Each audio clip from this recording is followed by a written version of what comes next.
Meus irmãos, então, dando continuidade ao nosso estudo do catecismo, hoje é um assunto só, do 43 até o 47. Só que aí vai ficar muito extenso e eu acho que era uma oportunidade boa da gente trabalhar esses assuntos de maneira mais pausada, né? E aí eu vou trabalhar a pergunta 43 e se for o caso, a gente entra um pouco na pergunta 44, mas a minha intenção é a gente explorar mais. Porque esse assunto aqui, ele tem que ser sabido de todo crente. Esse em específico aqui, se você não sabe, eu não vou perguntar para ninguém aqui me desenvolver ele, a gente não está aqui para constranger, a gente está aqui para ensinar e para relembrar, mas esses assuntos aqui, se você não sabe, alerta, luz vermelha, é sinal que talvez você não é um convertido. Né? Então a pergunta 43, meus irmãos, antes eu escrevi uma frase, eu estou lendo um livro, gente, eu vou falar um negócio para vocês precisam de ler. Quem que não tem tempo para ler? Sim, zero tempo. Quem não tem tempo para ler? O Bruno realmente não tem. Eu fico feliz, Bruno, que é só você que não tem. Meus irmãos, a gente precisa de desenvolver o hábito de leitura, de ler livros, tá? De ler bons livros. Graças a Deus aqui, ninguém não tem tempo, né? Eu mesmo, eu tô lendo e eu consigo assistir dorama. Estou assistindo agora, Sorriso Real, ele é bom pra caramba. Muito legal. Né? Eu assisto, e é 1h10 mais ou menos cada episódio. Eu assisto ali meia-noite, 11h30 antes de dormir. Né? Então, ainda assisto série. Então, meus irmãos, eu estou lendo um livro, e que eu acho que todo crente tinha que ler ele. É um livro do John Piper, e ele chama Graça Futura. Mas que livro! É um livro assim que... que livro, você tem que ler ele. Eu, se não me engano, eu tenho ele em PDF. Mas você tem que comprar o livro. O livro é coisa física. Né? Quem gosta de ler já não dá conta de ler no PDF, não é tão bom de leitura, imagina quem não tem o hábito. Né? E meus irmãos, ele fala uma coisa no livro, que a doutrina é para causar em nós transformação e não informação. A gente vê na comunidade evangélica, né, uma repulsa em aprender doutrina, né? Tem gente que fala, ai meu Deus, doutrina para quê? Mas doutrina nada mais é do que estudar Deus, estudar a revelação dele. Então a doutrina, ela tem que produzir em mim e em você mais do que informação, é transformação. Porque se a doutrina só produz em mim e em você informação, a gente está igual os fariseus, que tinham muita informação com relação às doutrinas do Antigo Testamento. Né? E eram muito bons, por exemplo. Né? Eram impecáveis na doutrina. Então, meus irmãos, quero incentivar vocês. Né? Comprem livros.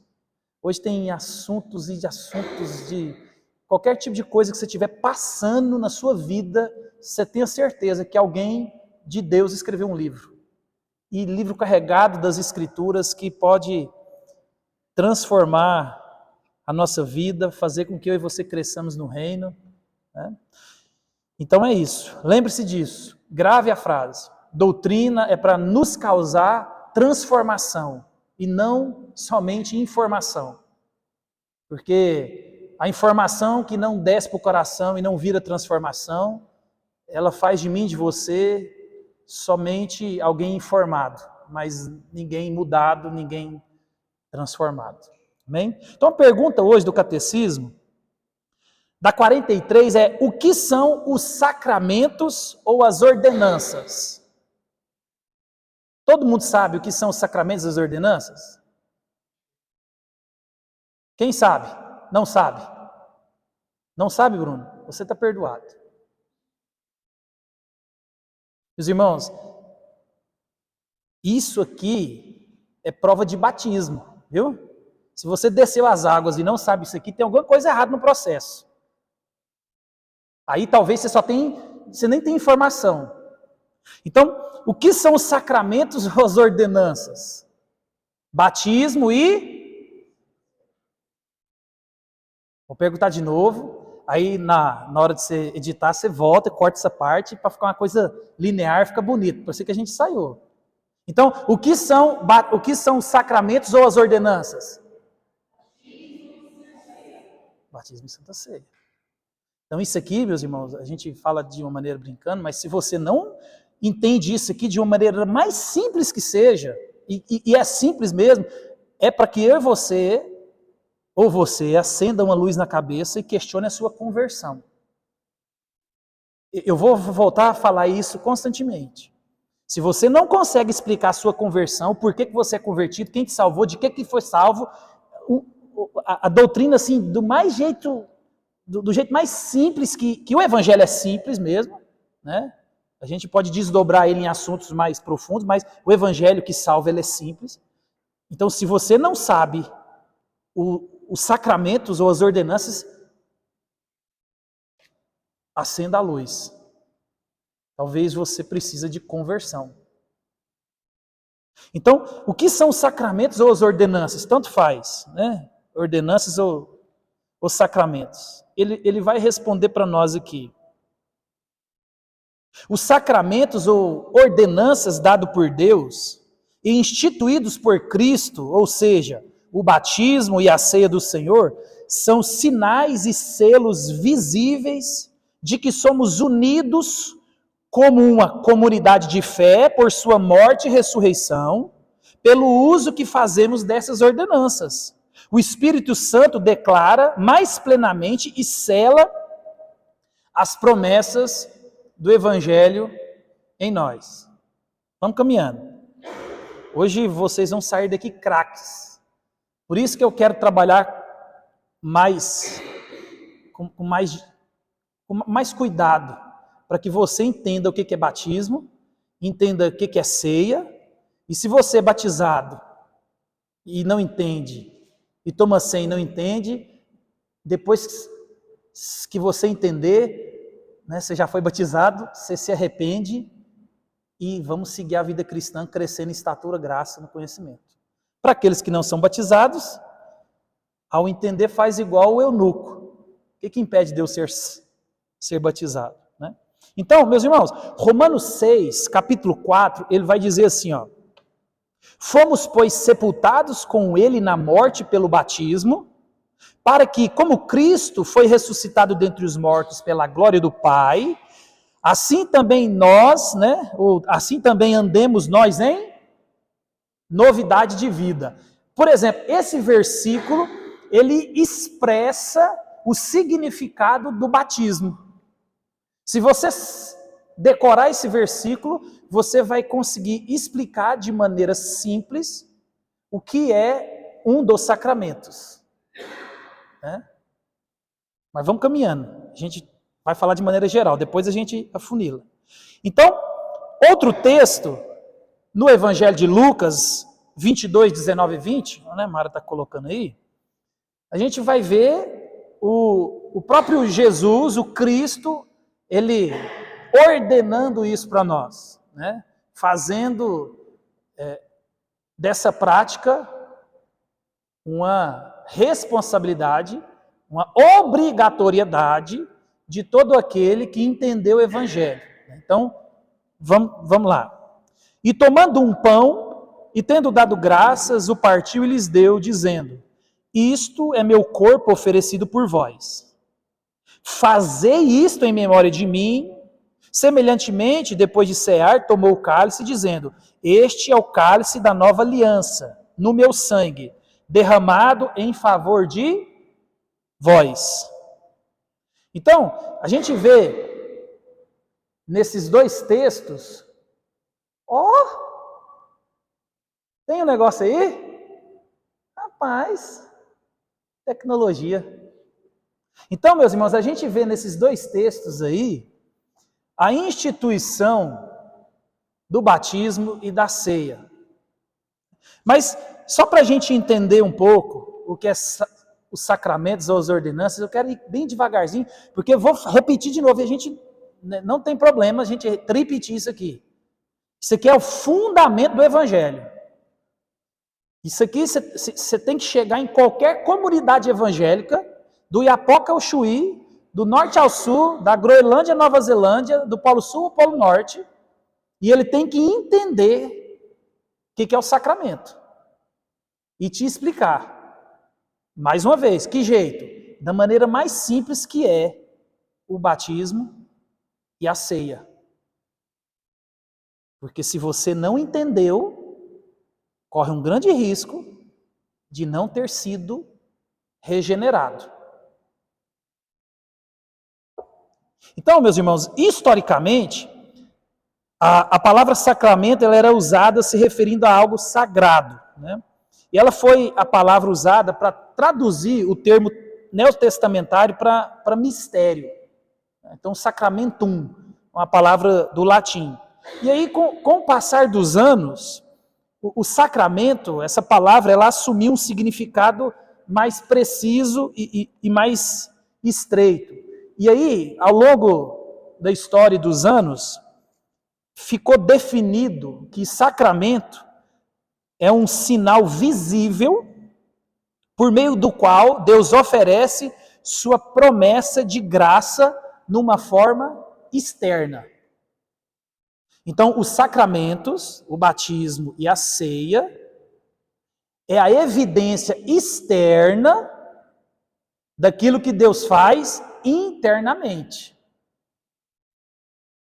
Entendeu? Vou repetir. É um sinal visível por meio do qual Deus oferece sua promessa de graça numa forma externa. Então, talvez, com certeza, você foi catequizado de maneira romana. Eles vão dizer para nós que são quantos sacramentos? Isso é bom, vocês não sabem, os católicos já está bom, né? Quantos? 3? Está errado. Quantos, Denise? Achei que você tinha falado. Você encola aí, ó. Não, mas eu acho que aí não tem não. É 7. Então, a Igreja Católica, meus irmãos, eles vão dizer que existem 7 sacramentos, né? Então, quais são os sacramentos? Só a título de informação. Lembra-se, doutrina é para trazer transformação. Então, a informação é muito importante. Então, quer arriscar aí, ô Rose? Casamento aqui.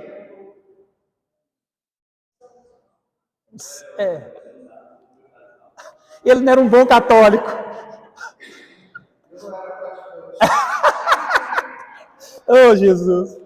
Ele era um católico não praticante, né? Então, quais são os sacramentos católicos? São batismo, e eu nem sei todos o que é te responder, porque eu não estudei o catecismo católico, né? Porque tem uns aqui que é batismo, confirmação, a Santa Comunhão, ou a ceia, a penitência, matrimônio, as ordens santas e a extrema-unção. Né? Então, a Igreja Católica, ela entende que são 7 sacramentos. Mas, contudo, nós, evangélicos, cristãos evangélicos, de tradição protestante reformada, né? Nós entendemos aquilo que a Bíblia diz. Né? Ficou melhor, né?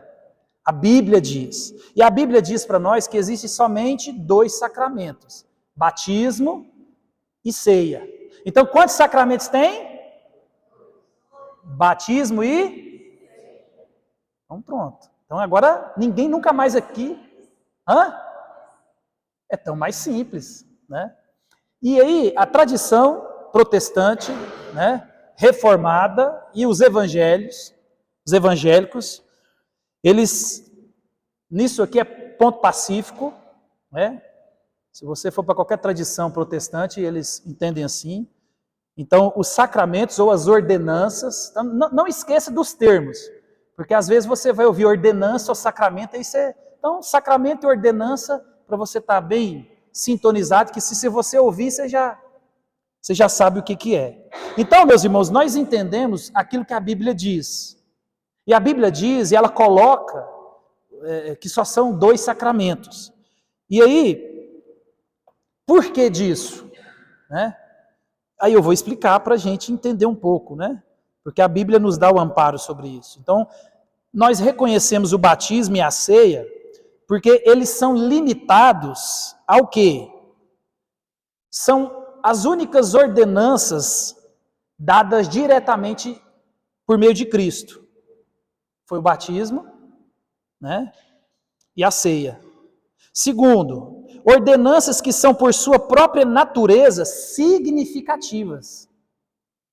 Então, a cerimônia da ceia e a cerimônia do batismo, ela é a pregação do evangelho.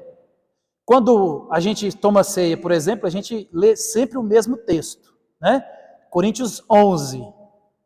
E aí, toda vez eu leio, depois de tomar, e todas as vezes que fizer isto, anunciais a morte de Cristo até que ele venha. Então, o ritual da ceia e o ritual do batismo, ela tem um fundamento naquilo que Deus fez por mim e por você. Né? Você vê que no texto de Romanos vai dizer, né? Nós fomos sepultados com Cristo no batismo. Então, a ideia de abaixar e levantar, porque nós somos sepultados com Cristo e nós ressuscitamos com Cristo e aí andamos em novidade de vida. Por isso que a ideia de que alguém foi batizado e não foi transformado não combina com a conversão, porque conversão é você mudar de vida. Ah, mas o cara foi batizado, e daí? Se não mudou de vida, não teve conversão. Ou se não está no processo de mudança, porque a mudança é uma caminhada de fé, até ou durante toda a eternidade. Então, são ordenanças dadas diretamente por meio de Cristo, ordenanças que por sua natureza são significativas, são ordenanças designadas a serem o quê? Perpétuas. Você vê que Jesus disse, ó, fazer isso em memória de mim. Paulo vai dizer, até que ele venha. Nós pregamos domingo, sábado, né? Nós pregamos o texto da boda do Cordeiro. Jesus vai dizer assim, ó, eu nunca mais vou beber do fruto da videira, até aquele dia. Qual dia? O dia que nós estivermos junto com o pão da vida, celebrando a ceia. Imagina, que coisa magnífica. Então, são ordenanças perpétuas. E são ordenanças designadas a significar, instruir, selar os crentes que as recebem com fé. Então, observa, tem significado, tem uma instrução para os crentes que recebem. Imagina que a ceia e o batismo é como se fosse ilustrativo, né? Como se fosse um teatro daquilo que Deus fez. Um teatro visível. Porque eu e você, nós não estávamos lá. Então, se um descrente, por exemplo, ele vê o ritual do batismo, desperta nele, por que disso? Independente se seja por aspersão, por imersão, o ritual da ceia, por que vocês comem esse negócio? Por isso que eu sou contra a gente tirar as crianças da ceia. Porque eu sou de um tempo onde a gente ficava ansioso para participar da ceia. Né? E os nossos filhos, eles têm que ansiar e desejar participar da ceia. Pode apertar.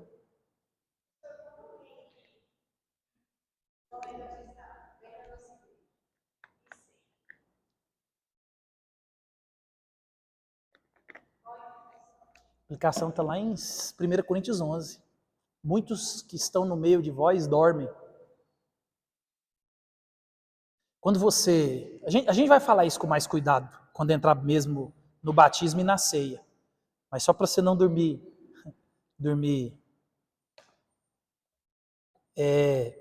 Por isso que é importante você entender o porquê da ceia, o porquê do batismo. Porque comer e beber indignamente é você não discernir o corpo. Por isso que Paulo vai dizer, se você não discerne o corpo, discernir o corpo é entender o porquê daquilo, os elementos, o que significa, qual é a aplicação na minha vida, o porquê daquilo tudo. Se você come e bebe sem discernir o corpo, você come e bebe. E aí Paulo vai dizer que são muitos que significa morrendo. Então tem gente lá em Coríntios que estavam morrendo. Então provavelmente, olha o juízo de Deus. Fracos e doentes. Né?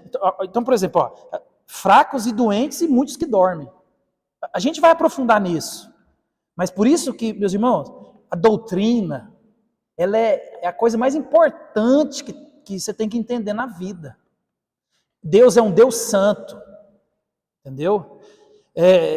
Quando a gente olha para o Antigo Testamento, para o livro de Levítico, e a gente vê Deus matando quem tocou na arca, né? Quando a gente vê Deus punindo quem se contaminou com o pecado, de maneira assim,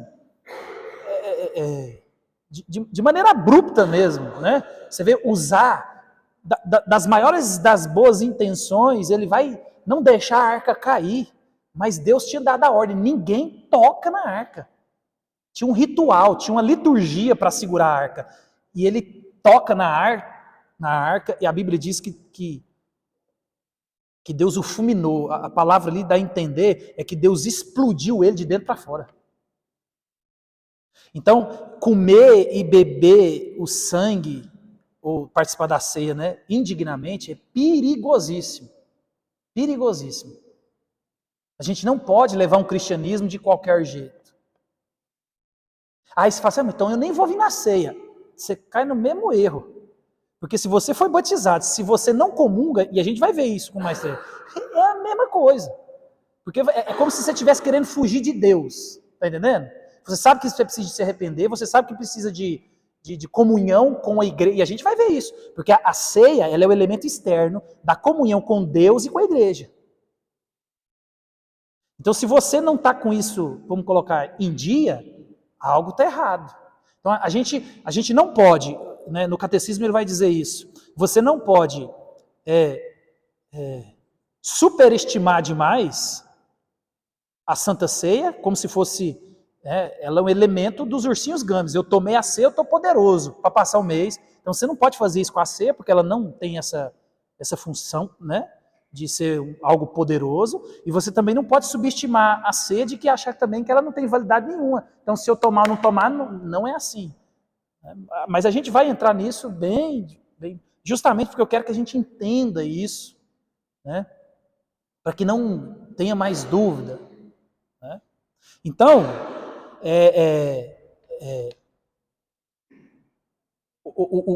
a outra característica é instruir, e tem uma didática nos elementos, né? Então, e como o próprio nome ele nos diz aí, esses sacramentos ou essas ordenanças, eles devem ser praticados. É obrigatório. É uma ordenança. É um elemento de culto. Todo culto tem oração, pregação, cânticos espirituais, que é uma pregação cantada, tem batismo, ceia, tem apresentação, né? E tem dízimo e oferta. Isso é elemento de culto. Então, para que se caracterize culto, tem que existir esses elementos. Aí, assim, você não vai fazer batismo e você não faz Santa Ceia todo domingo, né? Mas a gente faz. A gente faz. Constantemente. E na tradição da igreja, dentro da história, se convencionou, né, fazer o batismo, não, a ceia, uma vez por mês. Eu já fui em igreja que faz todo domingo. Existem igrejas que faz anualmente, né? mas é um elemento de culto e não está errado, né? Não está errado aquele que faz todo culto e aquele que faz igual nós uma vez por mês. Porque a ordenança é que tem que ter a ceia e o batismo, né? Então, meus irmãos, é uma ordenança, é obrigado. Faz parte do pacote de ser crente. Então, e de maneira singular, as bênçãos do Senhor vêm até nós por meio das ordenanças. Né? Então, não são apenas as experiências individuais e pessoais. Né? Nós somos membros de uma comunidade, a comunidade da aliança, o povo que pertence a Cristo Jesus. Então, no batismo e na ceia, nós estamos publicando alto, claro e bom som, com a nossa vida e com a nossa voz, que nós cremos em Cristo Jesus, que nós entregamos a nossa vida a Jesus, que nós somos membros do corpo de Jesus, que é a igreja, e nós temos responsabilidade com esse corpo. Então, a coisa é mais séria do que muita gente acha. Ser membro de igreja não é simplesmente você só estar rolado no hall de membros. Tem um aspecto espiritual, né? Se você não está, eu vou mudar a resposta, né? Se você está arrolado nos nossos halls de membros, você pode não estar arrolado no hall de membros da Igreja Triunfante. Você pode. É aquilo que eu disse. Se você não discerne, se você não entende, você pode ser membro de uma igreja militante, visível, mas não ser membro da igreja invisível. Agora, quem não é membro da igreja visível, ele não é membro da igreja visível. De forma nenhuma. Não existe crente fora do corpo. Ou membro fora do corpo. Não existe. Então, todo membro que não está rolado no corpo não é convertido. Isso é ponto pacífico. Isso é ponto pacífico.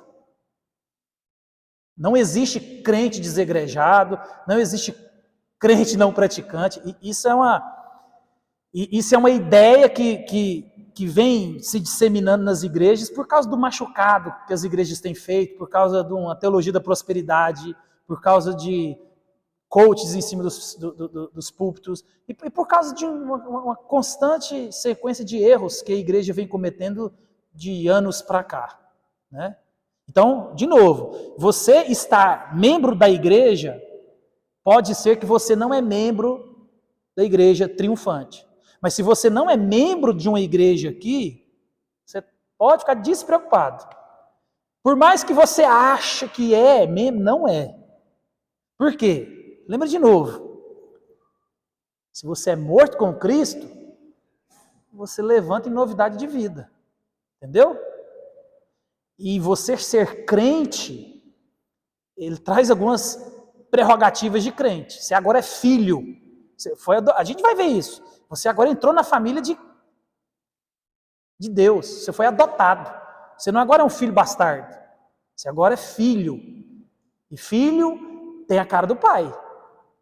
Por isso que nós somos transformados. Por isso que nossa caminhada de santificação, ela é contínua, ela é progressiva. Hoje eu sou um crente melhor do que ontem, que melhor do que antes de ontem, né? Aí às vezes você perguntar assim, mas e fulano de tal que está desviado e tem... E uma análise, você conversa com a pessoa, às vezes é machucado, né? Às vezes está passando por um processo que precisa só de curativo, né? Metiolate, gospel, né? O metiolate antigo, ele arde, né?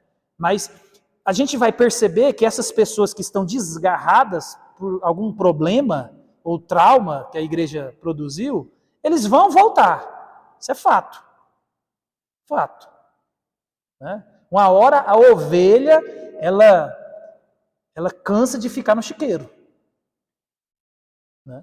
Então, enquanto tá vivo o ser humano, a gente tem a esperança de que, se for ovelha, ele volta. Ele volta. Pode ficar tranquilo. Ovelha volta. Né? Tem até um vídeo na internet, não sei se vocês já viram, eu achei interessante. Porque quando a Bíblia usa a imagem de que as ovelhas conhecem a voz do seu pastor, e tem um vídeo na internet que tem um pasto cheio de ovelhas, né? E aí tem ali umas 5 pessoas e todo mundo chama as ovelhas, todo mundo chama, e chama do jeito lá, né? Aí chega o pastor das ovelhas e ele só... Aí ele chama as ovelhas, gente, é interessantíssimo, elas automaticamente, elas espalhadas no pasto, elas vêm e vêm aqui pertinho do pastor. Então, a ovelha, mesmo que ela esteja enlameada pelo pecado, se ela é ovelha, Deus vai trazer essa ovelha desgarrada, né? Mas o fato é, de uma maneira geral, se não está arrolada na membresia da igreja local, né, e eu não estou falando das igrejas sérias, você não está arrolado na igreja triunfante, né? Então, nós somos essa comunidade. Os sacramentos servem para que todo mês, eu e você, nós recebemos a graça de Deus através desses atos, né? Nós temos uma igreja, nós somos um povo, nós temos uma família, nós somos salvos. Então isso é interessante. Eu estava lendo Êxodo, depois você lê Êxodo capítulo 12 para frente. Deus vai falar, isso aqui é estatuto perpétuo. Para quê? Para que quando seus filhos observassem a Páscoa, né? Para vocês contarem para eles de onde Deus te tirou. Então, olha o aspecto espiritual lá atrás, onde Deus está lançando luz naquilo que vai acontecer lá na frente. Então, meus irmãos, o batismo, a Santa Ceia, é o memorial, onde eu e você, todo mês, a gente lembra de onde Deus nos tirou. Deus nos tirou do império das trevas, Deus nos tirou do pecado, Deus nos deu vida, porque nós éramos pecadores, mortos nos nossos delitos e pecados. E aí é um momento onde eu me aproprio da graça da salvação, das bênçãos, né? As bênçãos inesgotáveis do nosso Deus, que tem nos transformado. Por isso que a gente precisa de estar em contato com Deus, orando e lendo a Bíblia constantemente. Por isso que Paulo vai dizer, habite ricamente em vós a palavra de Deus. Porque, meus irmãos, no momento da adversidade, o que vai fazer eu e você manter firme é Deus em primeiro lugar, mas é a nossa fé, a nossa convicção nele, nos apropriando das promessas que ele já deu. Um texto que eu tenho lido muito esses dias, todo mundo conhece, é um texto simples, mas tem uma palavra lá que a gente esquece. 1 Coríntios 10, 13, se não me engano, 13 ou 14, que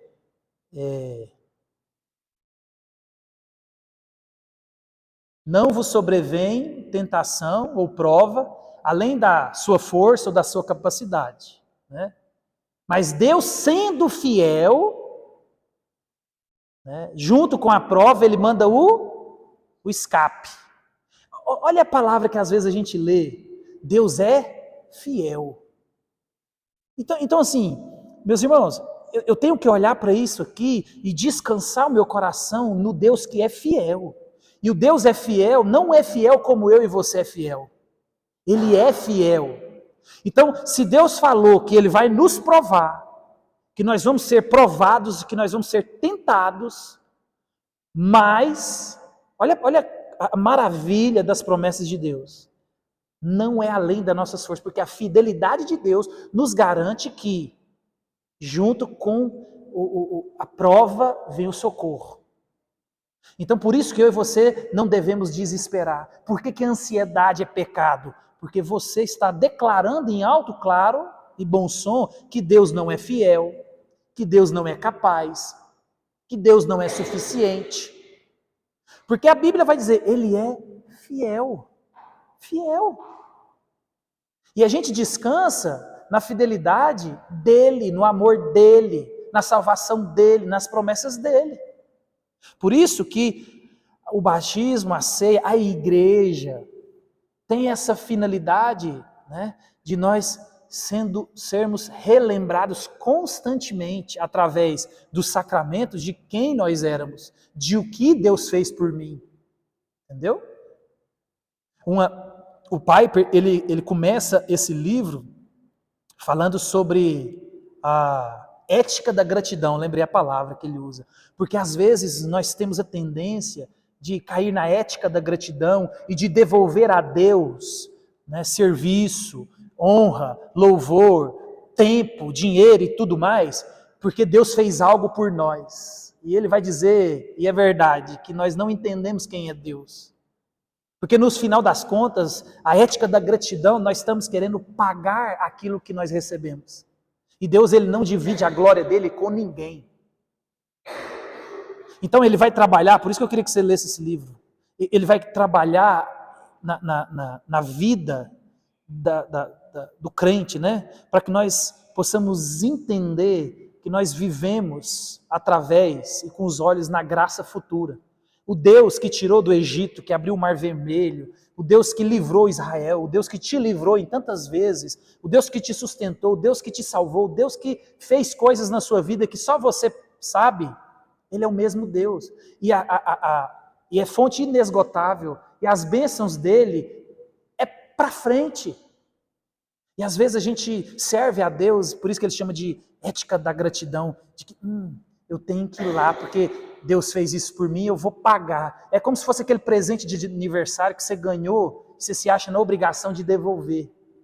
E aí a gente não entende o que é graça. Por isso que a graça ela é tão simples, mas por causa do pecado, né, o nosso orgulho, a gente não consegue entender o que é graça. E graça, meus irmãos, é graça. Graça é graça. Graça é a história de um Deus amoroso, que ele salvou pecadores, que ele salvou um povo rebelde, que ele salvou um povo idólatra, ele salvou um povo que não merecia salvação. E tudo vem dele. A salvação, o livramento, o amor, o sustento, e a graça dele é futura. Porque a graça de Deus que eu e você usamos lá atrás, não serve para nada. E a gente tem que olhar para esse Deus, que é um Deus que tem a graça disponível para mim e para você constantemente. E aí ele trabalha no livro na questão do orgulho, na questão da ansiedade, na questão da amargura, na questão de outras coisas. E aí a gente vai aprendendo que os nossos pecados, né, ansiedade, orgulho, amargura, são porque eu e você estamos desalinhados na fé nesse Deus que é gracioso e as fontes são inesgotáveis constantemente. A gente não usou um pouco de graça e agora a gente tem só 90%, igual o internet do nosso celular. Não, é infinitamente mais do que aquilo que você entendeu. Ele é uma fonte inesgotável. Então, os sacramentos têm essa finalidade, né? Eu vou citar o Tim Keller, que ele comenta no catecismo, e aí como o catecismo ele vai dizer que o batismo e a ceia são sinais e selos visíveis, ele vai discorrer um pouco, né, para a gente compreender isso. O que são os sinais e por que sinais? Então, esses sinais eles simbolizam a bênção da salvação, perdão de pecados, o acolhimento do Espírito Santo e a capacidade de comungar com Jesus na sua presença. É um sinal evidente o batismo e a ceia, de que eu sou salvo, Cristo garantiu a minha salvação. Por causa da salvação, por causa do sangue de Cristo, eu posso me achegar a Deus. Não é porque você ora muito e o outro ora menos. Não é porque você é mais bonito, você tem dinheiro. Não. É simplesmente e unicamente por causa do sangue de Cristo. Então, por causa do sangue de Cristo, da morte de Jesus, eu e você temos acesso ao Pai. E a ceia e o batismo, ele tem esse caráter de lembrar a mim e a você que quando eu e você descemos as águas, nós morremos com Cristo. Por quê? Porque o meu pecado e o seu pecado estavam nas costas de quem? De Cristo. Então, a gente se batiza porque na verdade, foi Cristo que se identificou conosco. Por isso que Cristo batiza. Cristo não tem pecado. Cristo se batiza para se identificar conosco. A gente vai ver isso mais. Mas aí nós batizamos e aí a gente morre a morte que Cristo morreu no nosso lugar. E quando eu e você levantamos, a gente levanta em novidade de vida. E por causa desse ato externo, eu sou lembrado que eu sou salvo, que o Espírito Santo habita em mim, que Cristo é fonte inesgotável, que Ele é a luz, que Ele é a pão da vida, que Ele é o que Ele é. Então, ele vai mostrar que esse sinal simboliza essas bênçãos da salvação. Imagina, você foi perdoado. De qual pecado? De todos. Ixi, e aquele? Aquele também. Aquele que a gente tem vergonha até de pensar. Deus perdoou todos os pecados. Ele é fiel, palavra que ele usa de novo lá em João. Ele é fiel e justo, para que quando eu e você nos arrependemos, ele nos perdoa. Isso é maravilhoso. Então, esse é um sinal. E é o selo. Selo por quê? Porque trazem essas bênçãos para nós e asseguram e despertam-nos a fé, e é essa fé que recebe as bênçãos. Então imagina, a gente reúne todo mês, não é simplesmente, só para confraternizar, para conversar e ter um momento agradável. Não. Isso faz parte, a comunhão. Mas nós nos reunimos porque eu e você somos alimentados. A nossa fé, ela é alimentada por aquilo que Deus fez por mim e por você. Tem um pão, tem um suco, e aquilo representa que alguém morreu por mim, que meus pecados foram perdoados. Então, mês após mês, eu e você, nós somos lembrados. E a nossa fé é alimentada, a nossa fé é despertada. Por isso que nós saímos revigorados, porque você às vezes passou um mês complicado. Você pisou no tomate, você caiu, você pecou, você está envergonhado. Mas na mesa do Senhor, junto com a igreja, nós somos chamados a despertar aquilo que nós já sabemos. E nós recebemos perdão, esse Deus nos perdoa, nós somos restaurados, nós somos revigorados, nós somos alimentados, nós somos fortalecidos. E aí a gente sai mais forte espiritualmente. Por quê? Porque os atos da justiça de Deus são novamente lembrados a mim e você. Nós somos perdoados. Isso nos assegura, isso desperta. A pergunta até 65 do Catecismo de Heidelberg, ela confirma essa verdade de Deus, sobre os sacramentos, que são esses sinais e selos visíveis. Ele vai dizer assim, Deus os instituiu para nos fazer compreender melhor e para garantir a promessa do Evangelho pelo uso deles. É perpétuo porque, lembra, Salomão, domingo, o que ele falou? Lembra-te. Por quê? Por causa do pecado, eu e você, nós temos a tendência de esquecer. Eu e você constantemente esquecemos quem é Deus, eu e você constantemente esquecemos o que Deus fez, eu e você esquecemos constantemente da graça de Deus disponível a mim e você. Por isso que a congregação ela é importante, o comungar é importante, a oração é importante, a leitura é importante, porque à medida que eu e você nós somos afastados pelo nosso pecado, pelas influências externas e as internas, a comunhão dos santos, a congregação, o sacramento, ele desperta e revigora em nós a fé, nesse Deus que é justo, nesse Deus que é fiel, nesse Deus que já perdoou os meus pecados. Qual? O que eu cometi, o que eu cometo e o que eu ainda vou cometer.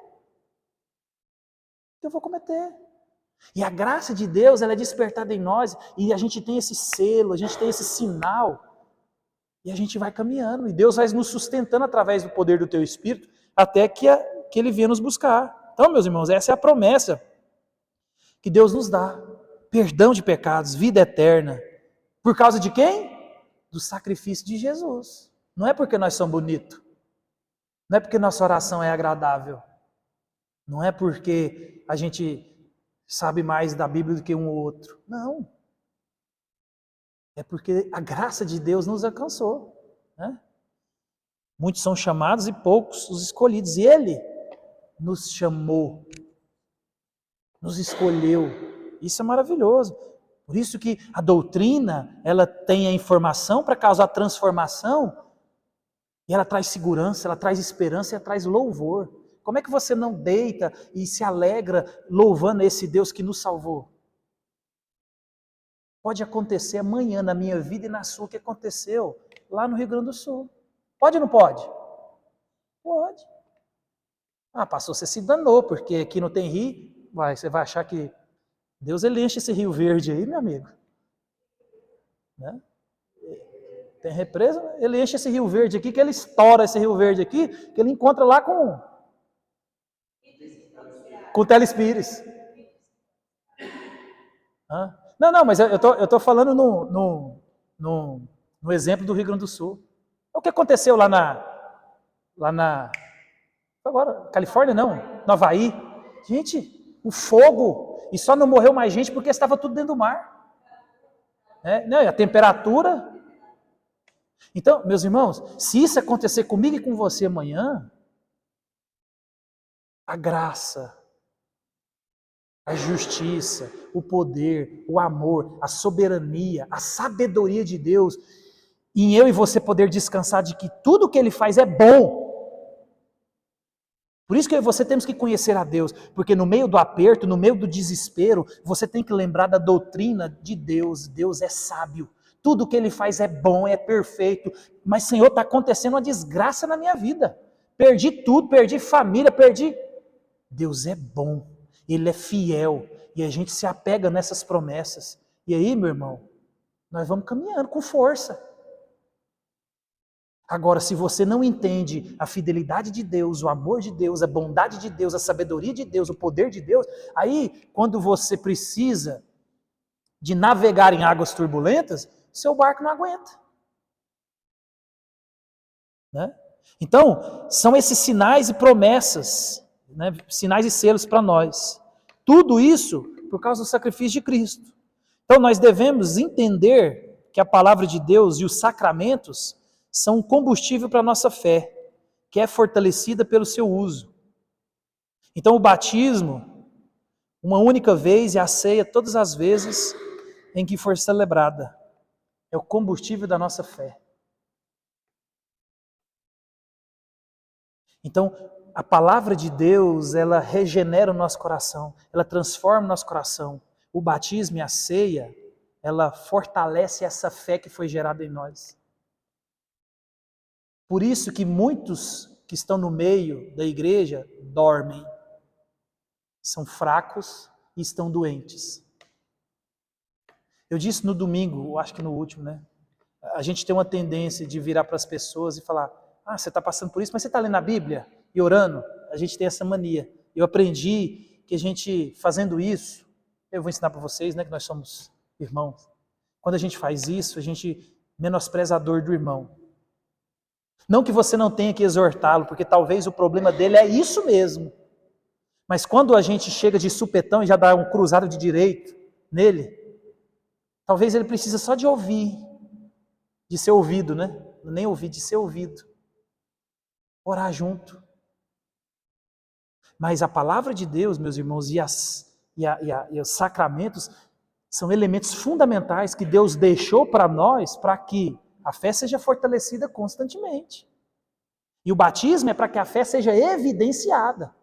Não, eu estou bem aqui na igreja, entendi tudo, mas eu só não quero batizar, pastor. Tudo bem. Você só não queira achar que você é crente. Não é. Não, mas o batismo não salva. Não salva. Mas quem é salvo é batizado. Ponto. É simples assim. Né? O J. Packer, ele comenta isso aí, ele vai falar assim, ó: como a pregação da palavra torna o evangelho audível, os sacramentos tornam o evangelho visível. E Deus desperta fé por ambos os meios. Por exemplo, quando a gente era pequeno, a gente ficava desesperado. Imagina, meu pai tinha 4 filhos. Então era 2 cálices e 2 pedaços de pão, que era o dele e da minha mãe. E aí era aquela briga, a gente queria um restinho. Mas aí, pai, não. Isso aqui é para quem é batizado. Isso aqui é para quem entendeu o Evangelho. Isso aqui é para quem crê em Jesus. Isso aqui é para quem foi liberto do pecado. Isso aqui é para quem é crente. E a gente ficava ansioso querendo tomar ceia. A ceia é para todo mundo? Não. A gente vai ver isso depois, né, quando a gente for falar mais da ceia. A ceia não é para todo mundo. A ceia é uma marca visível, uma ordenança para o povo de Deus. O batismo é para o povo de Deus. Eu estava lendo, a gente vai falar isso na próxima quinta-feira, né? Deus proibiu o estrangeiro de participar da Páscoa. Está lá em Êxodo 12. Foi ou não foi? Está proibido o estrangeiro, proibido. O estrangeiro, para participar da Páscoa, o que ele tinha que fazer? Circuncidar. Você está entendendo? A revelação, meus irmãos, ela é progressiva. É Deus fazendo. Ele sempre fez a mesma coisa. Ele só ampliou aquilo que ele sempre fez. A expiação sempre foi através do sacrifício de sangue e do sangue de Cristo. A morte dos animais só estava apontando para o grande evento que ia acontecer de maneira única, perfeita e de uma vez por todas, como o autor de Hebreus diz. Então, quais são os sacramentos? Aqui ninguém mais vai errar isso, na vida. Na vida. Então, a pergunta que não pode morrer no coração de vocês hoje é: o que são os sacramentos? Na semana que vem a gente vai falar do batismo e da ceia. Se não, a gente fala só do batismo e depois só na ceia, porque a gente vai falar de maneira que a gente vai sair daqui, ó, assim. Não, a próxima sala de batismo que tiver aqui, qualquer um que tiver aqui vai conseguir dar aula de batismo para entender. O evangelho é simples e a gente precisa de entender. Amém? Vamos levantar, vamos.